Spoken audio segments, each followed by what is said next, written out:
So every year, the world's second largest economy basically publishes its business plan for the whole world to see. It's called the Government Work Report.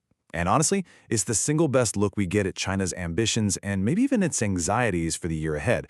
Today, we're going to tear this thing down to get at the real strategy behind the headlines. What are the big bets they're making? What are the hidden warnings? All right, let's dive in. First up, the number that everyone always talks about, the GDP growth target. For this year, Beijing is shooting for a range between 4.5% and 5%. Now, you have to remember, in a world with a slowing economy plus some pretty serious headwinds at home, that is a really ambitious goal. It's a huge signal that growth is still priority number one, and it's the anchor for pretty much every other policy we're about to talk about.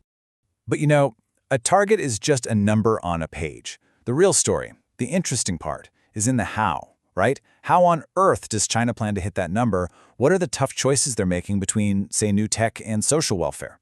And what challenges does the report itself actually admit to facing? That's what we're going to unpack. And just so you know, everything we're talking about today comes straight from that official report.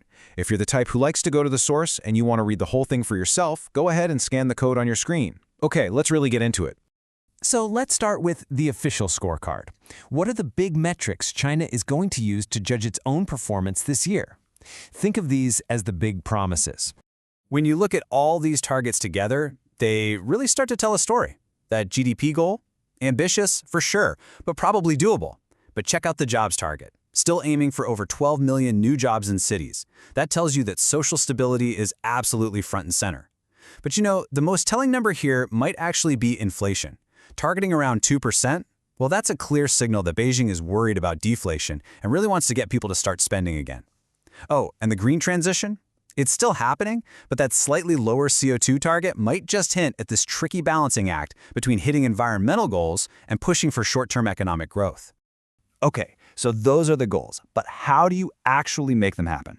Well, the report's answer seems to be a very heavy dose of economic stimulus. The whole idea is to get that domestic engine firing on all cylinders. The plan really boils down to a classic 1-2 punch of economic policy. On one hand, you've got what they call proactive fiscal policy, which is really just a fancy way of saying the government is going to spend a lot of money directly to boost the economy. On the other hand, you have accommodative monetary policy. That's the central bank's job, making it cheaper for companies and for you and me to borrow money and hopefully spend it. It's all about pushing and pulling these two big levers at the same time. And believe me, they are bringing out the big guns here. I mean, we're talking about a fiscal deficit close to 4% and trillions of yuan in these special bonds. This is not just routine spending, folks. This is a massive injection of cash designed to do one thing and one thing only: restore confidence. The government is basically shouting from the rooftops, we will spend whatever it takes to create demand so that you, the consumers and the businesses, feel confident enough to start spending again too. So if you boil it all down, the strategy is pretty straightforward. The government is stepping in to do the heavy lifting, to spend big, with the clear hope that it gives regular citizens and companies the confidence they need to start opening their own wallets and investing again. It's all about kickstarting that cycle.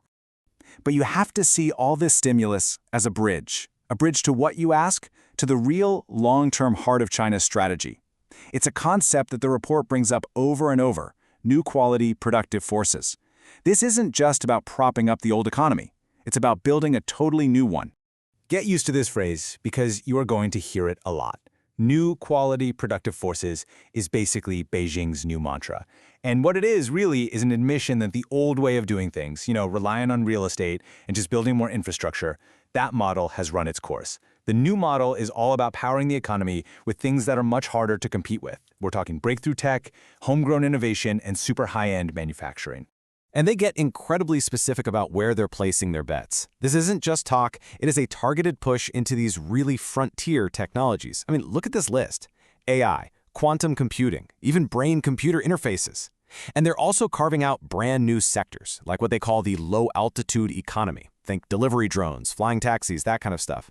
And a huge push for their own satellite internet. This is basically China putting a flag in the ground and saying, this is where we plan to lead the world. And it's really important to realize this isn't some pivot from a standing start.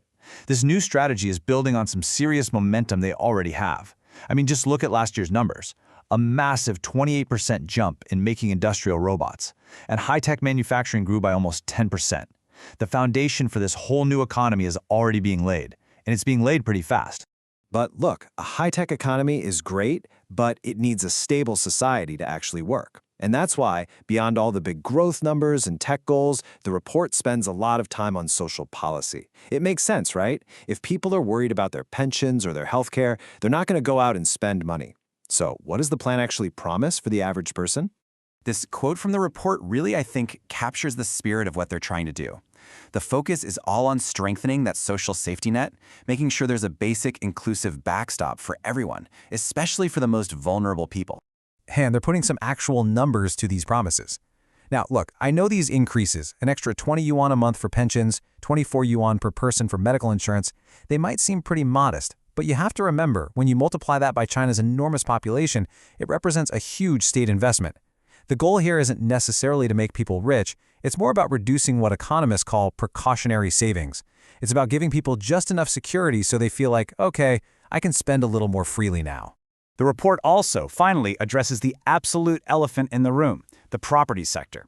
And the strategy here seems to have three parts. First, just manage the fallout, stabilize the existing market.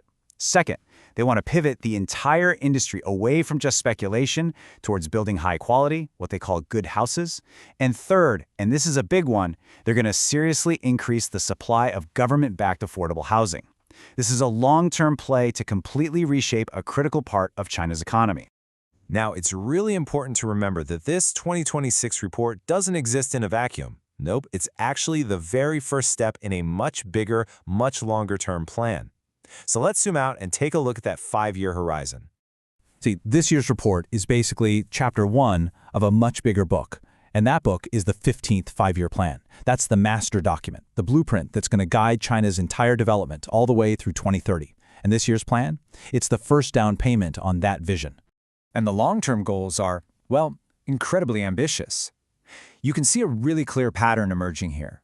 On one side, you have this huge push into R&D and the digital economy. That's those new quality productive forces in action.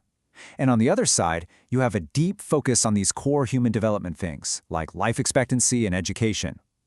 The long-term vision is crystal clear. Become a high-tech powerhouse that also has a really high quality of life to match. And that brings us to the final crucial question. The report lays out this incredibly bold vision for growth, for innovation, for social progress, but it also doesn't shy away from admitting there are domestic challenges and, let's say, complex global environment. So the great task for China over the next 5 years is going to be navigating that path, balancing its high-flying ambitions with the absolute need for stability. And that, well, that is a story we're all going to be watching unfold.